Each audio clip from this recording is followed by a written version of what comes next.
Yuk ketemu lagi di acara Inframe di Makani Netizen. Kita ketemu lagi. Kali ini tokoh kita adalah seorang spiritualis, paranormal. Beliau adalah Romo Cokro.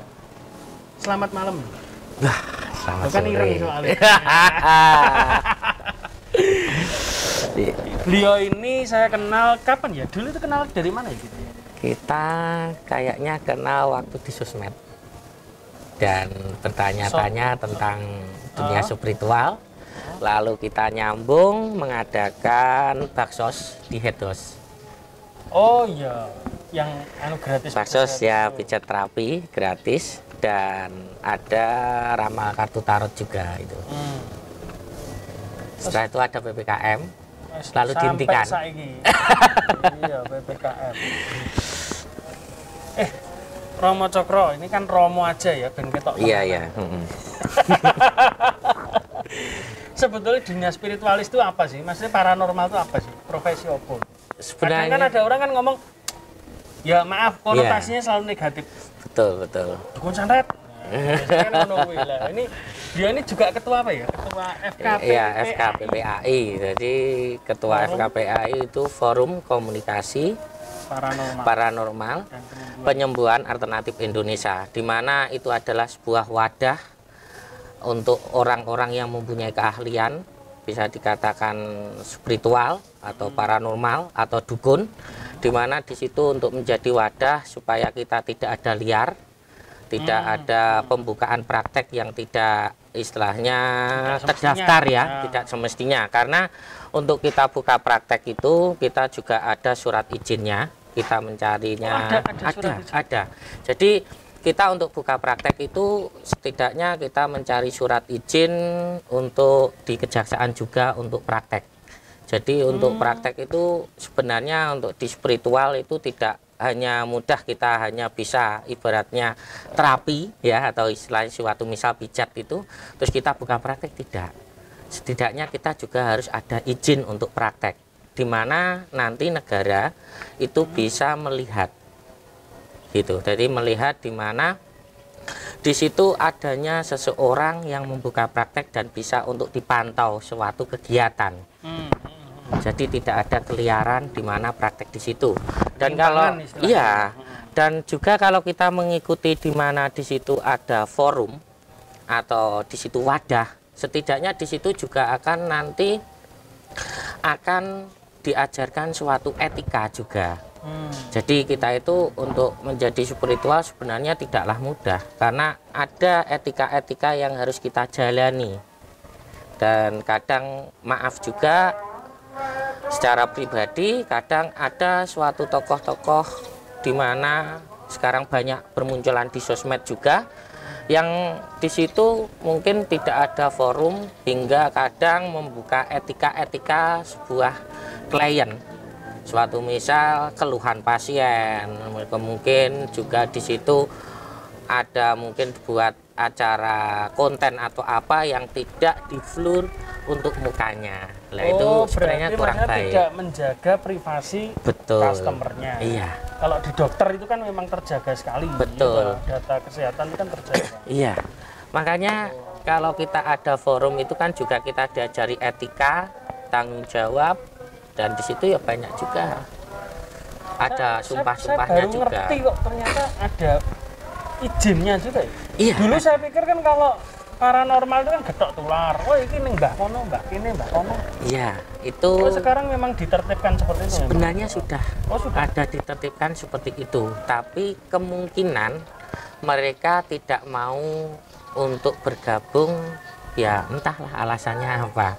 Padahal jika kita ada istilahnya forum itu untuk wadah, di situ juga ada penanggung jawabnya juga, ada pimpinannya, ada strukturnya juga. Jadi ketika ada pemelencengan dari tokoh suatu misal, mungkin bisa kita tindaki. Karena banyak seseorang di mana era alam yang seperti ini, kebanyakan seseorang kayak apa itu, ketipu dengan adanya, maaf ya, ini sebuah oknum ya, penipuan dengan suatu misal kayak penggandaan uang dan uang gaib dan itulah. Itu penting. Iya, makanya.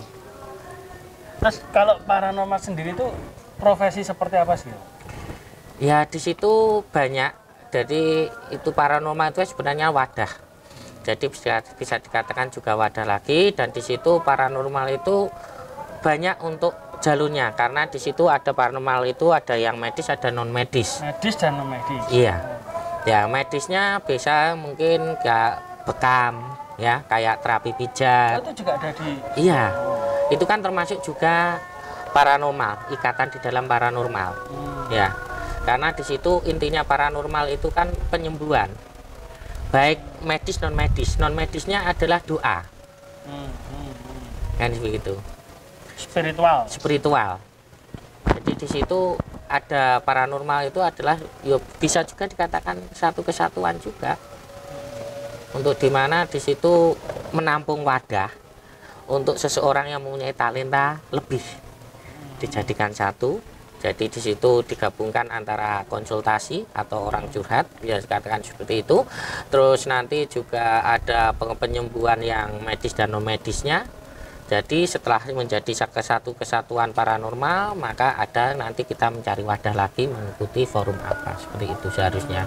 Jadi ada di situ nanti penanggung jawab kita juga, dan juga ada yang membantu kita juga dikala ada permasalahan-permasalahan seperti itu. Nah, terus kalau di dunia paranormal itu kan kita sering mendengar ada yang aliran hitam dan putih. Nah, itu bisa dijelaskan bedanya apa sih? Dan memang bener atau kan ada nih di YouTube itu kan ada yang menjelaskan mata dukun misalnya, oh saya dulu aliran hitam. Nah, itu bedanya apa sih? Sebenarnya kayak kita membahas aliran hitam dan aliran putih, itu yang tahu terkadang hanya, maaf kata, itu kepribadian orang tersebut, dan kedua si klien. Ya, karena apa? Begini, kalau kita membahas aliran hitam dan putih itu hanya yang tahu pribadi orang tersebut, si pelaku dan klien itu, karena begini, karena ada suatu misal dia kalau aliran putih itu pasti diajak doa bersama, dan dia nanti akan menyuruh si klien, doalah menurut ajaran dan agamamu, dan saya berdoa menurut ajaran dan agama saya. Itu jika kita berbeda untuk keyakinan agama ya. Tapi kalau istilahnya nanti kita sama-sama dengan satu agama, mungkin kita hanya sekedar maaf, oh kita baca seperti ini dan nanti seperti ini lah, seperti itu. Nah nanti kalau nanti istilahnya ajaran, maaf bisa dikatakan ilmu hitam, itu tidak akan menyebut nama Tuhannya, tapi akan menyebut suatu misal kayak roh-roh atau seperti apalah, seperti itu. Jadi dia akan memanggilkan nama-nama yang disembah bukan Tuhannya, istilahnya seperti itu. Karena dia sudah tidak menyembah dengan Tuhannya, sudah dalam penyelewengan seperti itu. Nah, kalau kita masuk lebih dalam itu kan sebetulnya untuk penyembuhan dari yang tadi ngomong aliran hitam dan putih, itu apakah yang aliran hitam itu, contoh misalnya kita dengar kayak santet, itu masuk memang di hitam itu ya? Iya, karena itu kan metode, maaf kurang lebihnya ya ini. Bukannya saya menjelaskan ini nanti saya pelaku seorang santet ya. Nanti pemikirannya berbeda. Yang kena itu. Kalau makanya itu suatu misal gini. Kalau kita bisa menangani penyembuhan orang santet, kalau kita bisa membuat rumah, setidaknya kita sebenarnya tahu cara untuk menghancurkan rumah. Benar kan? Lah, setidaknya ya saya sering lah untuk menangani orang-orang kena kesurupan, kena santet. Jadi kita kurang istilahnya tahulah metode-metodenya sebenarnya. Tapi kan buat apa? Karena itu intinya orang yang menggunakan santet itu istilahnya orang yang benar-benar meluapkan nafsunya dan menghilangkan istilahnya di situ itu keimanannya dan tauhidnya. Jadi dia benar-benar menghilangkan rasa dimana percayanya dengan Tuhan. Suatu misal seperti itu, pelakunya untuk penyantet. Jadi bisa dikatakan itu aliran hitam karena sudah tidak mempunyai rasa takut akan kematian nanti, tidak akan ada mempunyai dia rasa belas kasihan terhadap seseorang. Nah, seperti itu. Jadi biasanya benar-benar kan itu persaingan kan. Awalnya kan biasanya kalau orang melakukan kayak begitu kan persaingan. betul. Biasanya juga ada dalam persaingan bisnis. Bisnis biasanya. Ya, bisnis, terus mungkin ya orang melakukan itu yang pasti adanya suatu iri atau adanya dendam. Ya kan? Karena tidak kemampuan seseorang mengontrol dan menjaga iman dan tauhidnya. Itu aja. Kalau seseorang mempunyai keyakinan dan iman yang kuat, insya Allah tidak akan menggunakan dan si pelaku tidak akan menyuruh, ya kan? Dan yang disuruh tidak akan mau. Ya benar nggak? Itu tapi kalau kita pernah dengar santet itu kan kayak misalnya memasukkan benda di dalam tubuh orang itu memang betul ya? Iya, emang ada sebagian yang seperti itu. Itu prosesnya apa? Gimana sih? Maksudnya simpelnya ini kan benda ini kan nggak bisa masuk. Nek cuman sekedar iya. Nek dokter kudu ngomong sih lagi dilebokno gunting keri ya. Jadi kan kok iso gitu loh. Silet, paku, saya pernah dengar itu. Jadi metode sebenarnya ini harus maaf. Secara ilmiah ya, secara ilmiah ya enggak terlalu kita buka karena nanti takutnya orang penyalahgunaan ya kan. Jadi gini. Seperti itu sebenarnya menggerakkan sesuatu hal di luar nalar atau di luar batas manusia, di mana di situ itu santet itu dia menggunakan alam satu bawah alam sadar lawan, ya. Kedua dia menggerakkan suatu benda, suatu misal di sini bisa hilang masuk tubuh atau perut seseorang hingga bisa melendung atau apa membesar itu karena dia menggerakkan sebuah gaib. Jadi di mana ada makhluk lain juga. Ada makhluk astral atau makhluk gaib yang diperintah untuk masuk tersebut dan dibantu dengan mantra-mantra seperti itu. Dan sebelumnya dia juga ada tirakat juga sepertinya. Tidak langsung gitu loh. Iya, dia ada laku dulu. Setelah istilahnya dia mengisi power energi, ibaratnya HP sudah dicas baru buat perang gitu. Jadi nggak mungkin langsung, jarang. Nah, untuk Romo sendiri itu ceritanya gimana sih bisa terjun di dunia spiritual kayak gini? Awalnya? Oh iya, kalau awalnya terjun ini sebenarnya sudah dari dulu. Saya itu menyenangi atau membidangi karena dari kecil saya sudah dari SD itu seneng laku dan di situ juga sudah ada mimpi-mimpi untuk melakukan puasa dan ini itu. Setelah itu perjalanannya SMP saya ketemu guru juga, guru langsung spiritual dan ditambah ya mohon maaf guru mengizinkan untuk membuka praktek. Namun sama orang tua tidak diperbolehkan. Akhirnya ya colong-colongan. Dan sampai sekarang karena ternyata bakat ini juga tersimpan karena adanya dari mbah-mbah juga seorang tokoh spiritual. Oh, berarti memang turun-temurun ya? Turun-temurun ada istilahnya turun-temurun dari mbah, wasilahnya bahwa mbah juga tokoh spiritual. Oh. Tapi mungkin belum tahu sosmed ya. Hanya ketok gular. Orang iso promo ya. Iya, dia promo kayak cucunya, ya kan. Kalau istilahnya mungkin juga perubahan zaman juga ya. Kalau mbah mungkin hanya lingkaran istilahnya kecamatan, kalau cucunya kan beda lagi kan gitu. Luar pulau, luar istilahnya negara juga kan seperti itu lintasnya. Terus akhirnya buka praktek sampai sekarang? Iya, buka praktek sampai sekarang. Tapi sebelumnya dulu saya kerja di Depo Arsip BRI dulu sambil membuka praktek. Oh, sampai 9 tahun kerja di Depo Arsip BRI. Setelah 9 tahun saya resign dan saya lebih fokus untuk menuju ke seperti ini, spiritual. Nah, ini kita ngomong kalau biasanya itu kan yang lagi ngetren itu kan juga untuk bisnis juga bisa, menarik juga bisa. Itu susuk. Iya. Susuk itu jenis bendanya itu apa aja sih?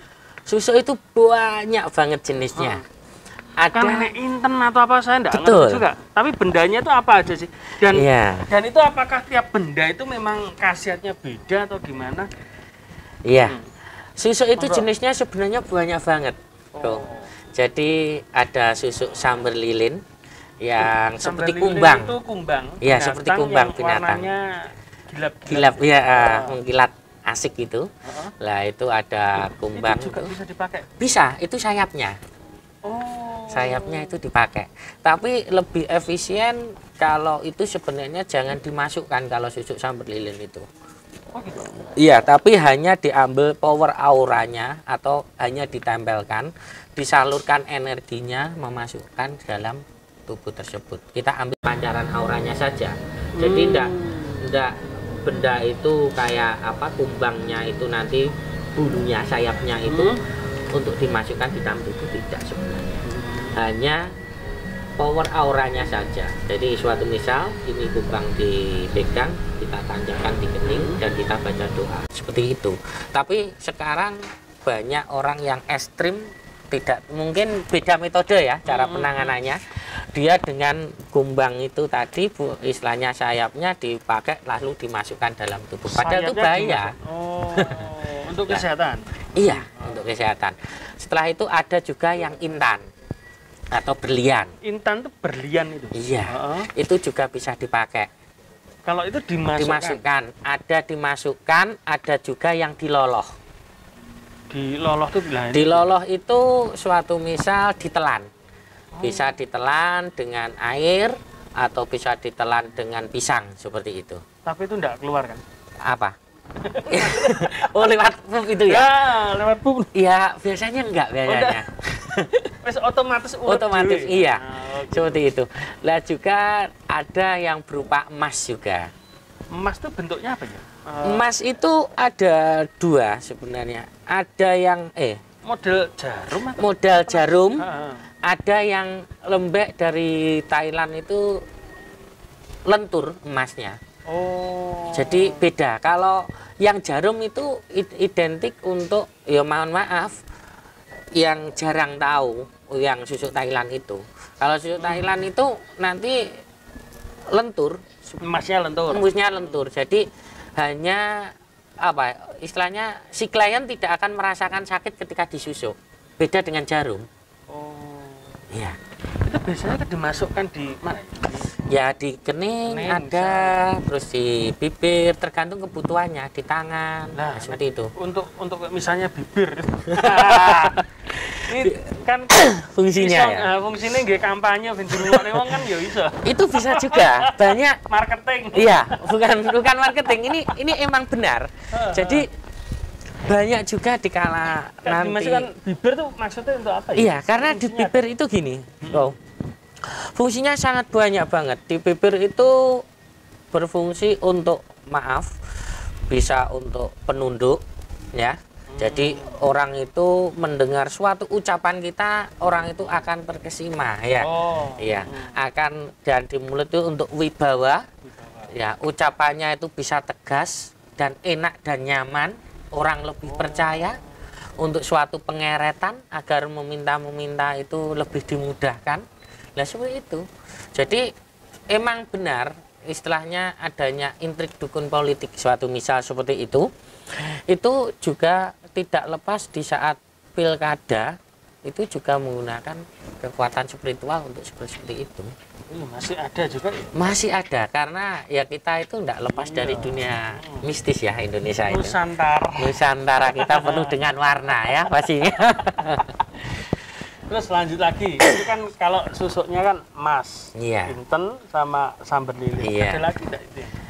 Ya di situ yang umumnya seperti itu, tapi juga ada juga sebagian juga menggunakan gotri juga untuk telan. Gotri? Iya. Karena itu untuk kekuatan kebanyakan. Jadi itu untuk kanuragan. Itu menggunakan ada kebanyakan seseorang dengan media gotri itu tadi. Tapi kalau misalnya untuk kekuatan sendiri itu ya modelnya juga ya pakai susuk itu ya? Iya, ada juga yang kalau kekuatan untuk seperti itu. Katakan, iya. Itu kadang... Kebanyakan orang mengenanya susuk bukan untuk doa. Oh. Kan seperti itu. Jadi orang itu kebanyakan lebih suka yang instan. Iya kan? Wah, lebih angkat atlet angkat besi di sini. Menang olimpiade emas ya Mas Dewi. Ini susuk ya, kan nggak dicek kan? Yang dicek di olimpiade itu cuman doping atau enggak. Iya, seperti itu. Makanya kalau kita membahas sebenarnya doa itu kan sebuah keyakinan dan juga sebuah karomah ya, atau berkah dari Tuhan yang tidak bisa untuk dilihat secara kasat mata, tapi namun bisa untuk dirasakan.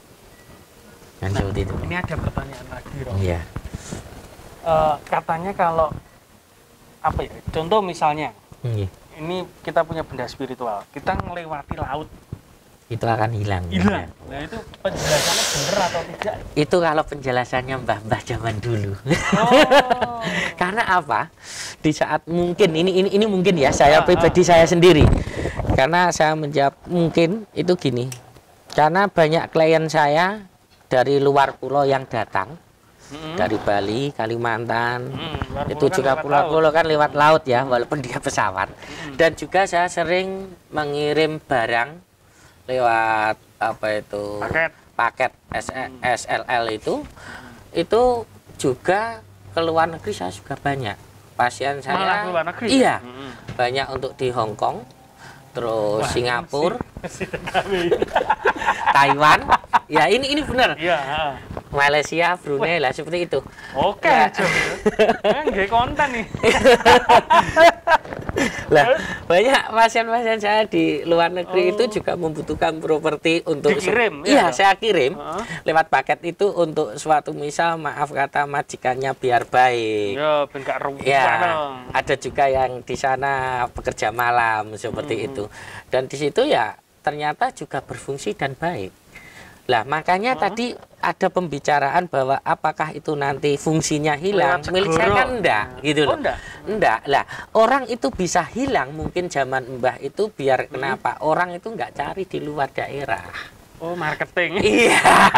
Itu sebenarnya kekuasaan ya, kekuasaannya dia biar tidak dihilang ya gitu loh. Oh, zaman biyen ya iso marketing tiba. Sebenarnya kalau kita bicara marketing ya kok, kita bicara maaf ya, bicara marketing atau bicara istilahnya politik. Zaman dulu itu orang sudah pintar, dah tahu politik.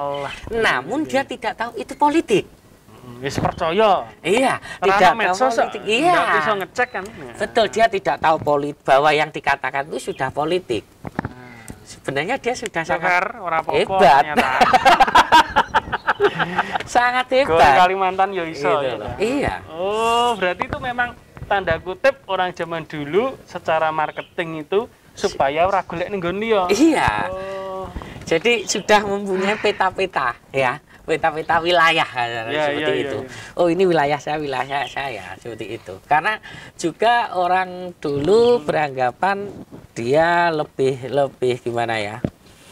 Untuk ke orang itu saling ngerti dan mengerti. Beda dengan sekarang itu persaingan. Oh iya, persaingan. Ya gitu loh. Kalau dulu itu kan saling mengangkat. Ya, seperti kayak kita mengadakan forum ini kan saling mengangkat ya, nyengkuyung, mendukung. Ya, saling mendukung antara teman dan teman gitu. Tapi kan kenyataannya ya itu tadi. Kehebatan orang dulu dan kehebatan orang sekarang. Mungkin bisa dikatakan seperti itu perbedaannya, tapi kurang lebihnya ya sama. Zaman biyen penjajah minggat. Saiki penjajah moro ya gara-gara kuwi. Bahagia, soalnya bisa untuk itu. Lah, mudahnya. Berarti itu kalau mendekati kayak pemilihan secara politik itu memang banyak yang menggunakan juga. Banyak sekali. Wah. Jadi orang untuk mengenal spiritual atau paranormal atau bisa dikatakan dukun sebenarnya itu kan sama juga. Cuma nama-namanya ya yang berubah evaluasi. Di situ beda-beda. Evolusi. Ya. Lah di situ kan cuma istilahnya adanya ya perubahan nama yang sebenarnya sama. Ya di situ juga istilahnya dari kalangan apapun sebenarnya itu spiritual ada. Dari bidang apapun spiritual juga istilahnya digunakan sebenarnya. Nih Jepang yang segitu majunya aja tetap percaya spiritual kan? Betul. Iya tuh. Tapi kan ada suatu pertanyaan, maaf kata ini ya. Kenapa dari dulu kalau orang itu bisa dan tahu spiritual, ya kan? Kenapa para penjajah tidak bisa langsung dihilangkan kan gitu? Itu pertanyaan begitu. Ini londo banyak itu sih. Loh, kita ini kalau saya pernah ngobrol juga loh, kita ini kurang sakti apa gitu. Ngoperasi ngelebokne gunting londo atik ndedel-ndedel kita wis meneng ngono wis bisa sebenarnya ya. Lah kok nglawan londo kok gak iso ngelapo, Pak? Ini biar seru ya kan? Ini kan banyak orang kadang berpikir seperti itu, tidak ada yang bisa menjawab. Sakti ini kayak ngono kok iso dijajah. Iya. Iya toh. Begini. Sebenarnya itu simple jawabannya. Orang dulu itu juga banyak orang yang sakti, orang banyak yang liluweh. Iya toh. Tapi juga di situ banyak orang yang istilahnya iman dan tauhidnya atau keyakinannya atau rasanya jiwanya itu yang mudah untuk dibeli. Oh, jawabannya cuma itu. Adu domba itu. Iya, adu domba.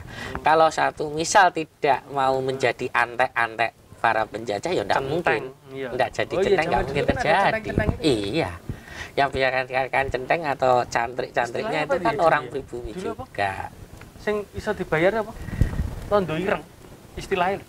Oh, kurang tahu. Istilahnya londo ireng. Jadi orang yang dibayar londo untuk iya, untuk saling istilahnya di mana di situ untuk menekan rakyat.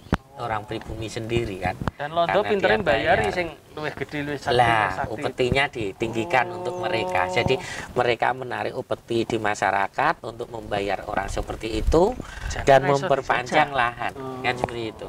Makanya pribumi dilawankan untuk pribumi kan seperti itu. Sebetulnya ora iso menang. Iya. Jadi ibaratnya ada yang bisa nyantet pun kan ada yang bisa menolak santet. Oh. Dia bayar iya. Soalnya. Iya, karena dia punya uang istilahnya begitu. Wah, berarti kan tetap kalah harus duit ya. Iya. Ketika di mana orang tersebut ya itu tadi tidak mempunyai etika, tanggung jawab dan aturan ya, etika itu aturan. Ya di situ juga di mana orang itu masih ada santet terus. Zaman sekarang loh, nah kalau di nalar ini sudah bukan zamannya mak lampir kasarannya kan gitu. Zaman modern, tapi kenapa masih ada santet? Kan gitu. Karena satu masih ada orang yang mempelajari dan kedua iman dan tauhidnya kurang. Ketika orang itu sudah mempunyai keyakinan terhadap Tuhan dan imannya sudah baik kan tidak mau mempelajari. Tapi cara dia hanya mempelajari gimana cara menyembuhkan. Kan seperti itu. Bukan untuk menyakitkan. Ya, karena tugas kita, kewajiban kita di sini untuk penyembuhan, menyembuhkan seseorang bukan menyakitkan seperti itu sebenarnya. Berarti tergantung pribadinya masing-masing kok. Nah, sekarang kita masuk ke hubungannya biasanya paranormal kan dengan benda pusaka. Iya. Nah, itu pernah di YouTube juga salah satu channel itu kayak apa? Kepala lipan apa dia? Yang merah itu mustika lipan. Mustika lipan. Itu bener ada enggak sih? Kalau maaf ya, kita bicara ini konten. Belum ngomong pring petok ya? Ini masih yang itu loh, mustika lipan. Iya, ini kalau ini saya jawab secara pribadi saya aja ya. Secara pribadi saya dan pengetahuan saya. Berdasar pengetahuan. Itu kan, iya. Kalau itu kan nanti naiknya akan penarikan benda pusaka larinya. Iya kan? Tapi itu kan lipan hidup gitu ya? Iya, maksudnya gini loh. Nanti kan kalau ada mustika lipan, kadang nanti ada istilahnya benda-benda seperti itu kan nanti larinya akan penarikan dari sebuah benda gaib. Istilahnya kan seperti itu. Dia akan ngomong, oh ini dari penarikan benda gaib dari sini mendapatkan mustika ini lah. Seperti itu kan. Kalau pemahaman saya di situ ya maaf, sebuah mustika itu tidak mudah dan tidak seenak apa yang di konten itu gitu loh. Konten itu kan sebuah hiburan. Jadi di mana yang maaf ya seperti itu ya kebanyakan banyak trik gitu aja. Ketok tenan. Iya. Kayak istilahnya sinetron aja. Ya sebenarnya di setting dulu untuk penarikan benda gaib yang sebenarnya di situ sebenarnya sebelumnya sudah ditanam atau sudah dipasang atau mungkin ditaruh di apa, nah seperti itu. Kebanyakan seperti itu. Tapi sebetulnya kayak begini memang ada ya, bisa ya ditarik kayak gitu. Kan dulu ada kayak mustika merah delima yang lagi booming. Tapi itu kan ya banyak juga replikanya. Iya kan? Karena terus nanti alasannya penarian benda gaib akhirnya nanti dikasihkan si klien. Kan seperti itu. Sebenarnya ada. Tapi maaf kok bisa dikatakan di situ ya tidak semudah orang yang menarik itu tadi hanya teriak ya, menyebutkan keyakinannya langsung muncul istilahnya gitu ya. Terus kadang juga ada yang lucunya orang kayak penarikan benda gaib nanti keluar keris lah, kerisnya keris kamar dikan, keris baru.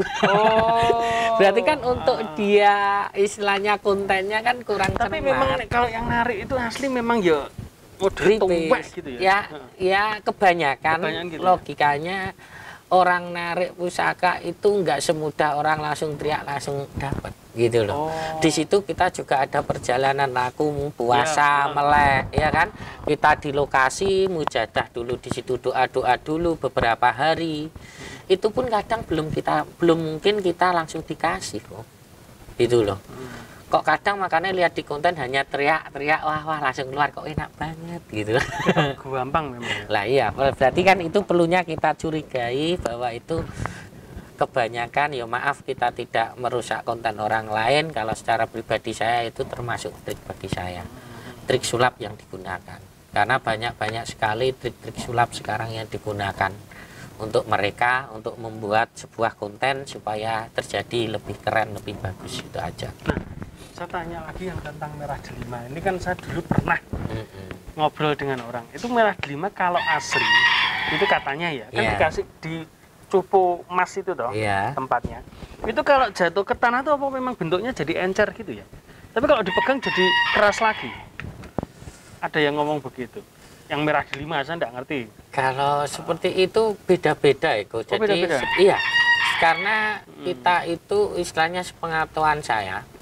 Kalau kita membahas pusaka merah delima itu beda kualitas kasarannya itu beda juga. Ada juga yang langsung merah delima itu dimasukkan di kolam renang langsung satu kolam renang merah semua lah seperti itu. Oh tapi memang ada ya? Ada. Tapi juga ada yang merah delima itu dimasukkan di dalam gelas. Hanya gelas itu aja yang merah. Karena apa? Di dalamnya ada baterai kok. Tak kira tenang. Iya, saya kan ada tuh kayak moto cincin itu kena banyu abang. Iya. Mekan. Iya, itu karena di dalamnya ada lampu, ada baterai. Kayak Cinone.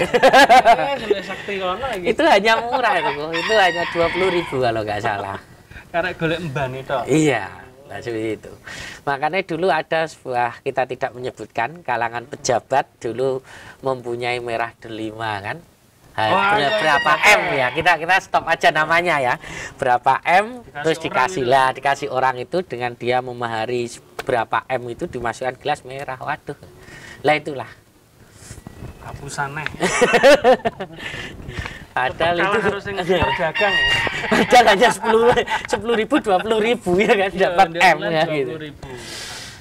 Itu batu dimasukkan airnya mekan tapi lampu.